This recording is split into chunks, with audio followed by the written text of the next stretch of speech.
Nous avons le plaisir ce matin de recevoir M. Luc Provençal, député provincial de Beauce-Nord. Alors, M. Provençal, comment allez-vous? Ça va bien. Malgré la charge de travail, ça va bien. On doit travailler très fort pour essayer de sécuriser nos gens, sécuriser nos entreprises, nos commerces. Il n'y a rien de facile présentement. Les gens sont, avec le passage en zone rouge, vous savez qu'il y a eu des contraintes additionnelles, ne Oui. serait-ce que la fermeture, entre autres, des gyms, la fermeture des restaurants, des Oui. bars. Alors, ça insécurise beaucoup les gens, puis je comprends beaucoup, parce qu'il y a un aspect économique qui est relié à ça. Exactement. Comment vous prévoyez la reprise économique de ces commerces-là qui sont les plus touchés, là?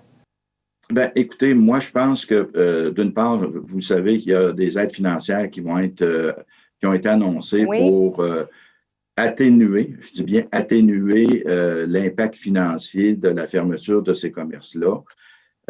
Mais moi, ce que je prévois, c'est que du moment où on va pouvoir réouvrir de façon définitive ou partielle, que ce soit la restauration, les bars ou tout autre type qui sont fermés présentement, les gens ont tellement hâte de sortir de la maison pour pouvoir en profiter que je pense que l'achalandage va être au rendez-vous et c'est correct comme ça, là.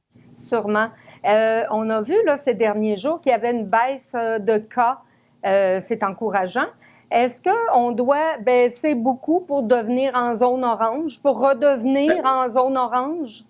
Oui, je vous dirais, faut faire attention parce que oui, il y a une petite baisse, mais quand on regarde les statistiques d'hier, on a une augmentation globale. Bon. Alors, il faut comprendre que les mesures qui sont prises présentement, c'est vraiment pour essayer de protéger la desserte au niveau de la santé, principalement la capacité d'accueil au niveau de nos hôpitaux. On sait que le personnel hospitalier présentement est extrêmement sollicité. Au même titre que je vous dirais aussi dans les écoles, là, parce que pour le milieu scolaire, ça prend toute une agilité là, pour être capable de répondre aux demandes de la santé publique. Alors, moi, je pense que présentement, c'est un effort collectif qui est réalisé. Et cet effort collectif-là, on va se croiser les doigts en espérant qu'on va avoir les résultats escomptés et que au mois d'octobre, là, je pense que c'est le 23 octobre, on aura une conclusion heureuse de ce qui se passe. On le souhaite tous, hein? On sait ce qu'on veut. Monsieur Provençal, j'aimerais qu'on parle souvent de l'achat local, puis que c'est important là, d'encourager nos commerçants. J'ai vu que vous aviez mis sur pied un projet de transport collectif pour diriger les gens vers les centres d'achat de la MRC Robert-Clich et Nouvelle-Beauce aussi. Parlez-nous de ce projet-là, s'il vous plaît. Ben, écoutez, le transport collectif est un élément majeur pour notre région. Oui. Parce qu'on se doit de trouver des incitatifs qui vont permettre à l'ensemble de la population de pouvoir visiter les différents commerces qu'on a dans notre région, que ce soit à Beauceville, Sainte-Marie, Saint-Joseph, nommer tous les commerces de Beauce-Nord. Le transport collectif vise à amener les gens dans ces commerces-là pour les inviter à consommer localement. L'achat local est primordial si on veut maintenir notre économie en santé, mais surtout si on veut maintenir la vie de nos commerces. Et ça, c'est primordial pour moi. C'est primordial pour les commerçants aussi, on le sait. Oui. On a vu hier circuler là, une publication là, qui nous parle de l'aide des municipalités.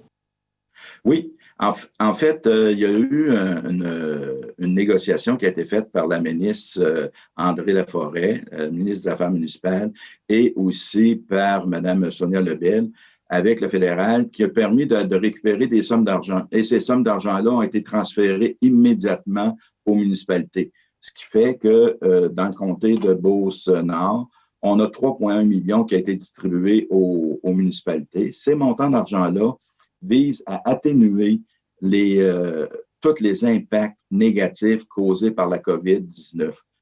Prenez juste au niveau des camps de jour, les municipalités ont eu des dépenses excédentaires. Alors, ça couvre une partie de ces dépenses-là et ça vient vraiment atténuer l'impact de la COVID au niveau des municipalités. Cet argent-là, moi, pour avoir parlé à chacun des maires ou mairesses, les gens sont très contents parce que c'est de l'argent qui est donné aux municipalités. La reddition de compte est très simple. C'est vraiment pour couvrir des dépenses qui ont été engagées. Alors, ça va aider même certaines municipalités à bien préparer leur budget. Oui, puis en même temps, aider les citoyens, c'est un tout, en fait.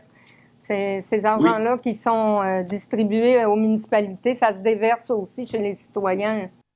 Bien, moi, je prévois qu'il y a peut-être certaines municipalités qu'avec cette aide financière-là vont limiter la hausse des taxes municipales pour l'année 2021, ce qui est une bonne nouvelle pour nos citoyens. Absolument. Monsieur Provençal, nous vous remercions du précieux temps que vous nous avez accordé ce matin. C'est tout le temps qu'on avait. Alors, on vous remercie infiniment et au plaisir de vous rencontrer de nouveau. Ça me fait plaisir. Puis en tout temps, je serai disponible pour répondre à vos questions. Je vous souhaite une excellente journée, madame. Merci beaucoup à vous aussi. Au revoir. Bonjour.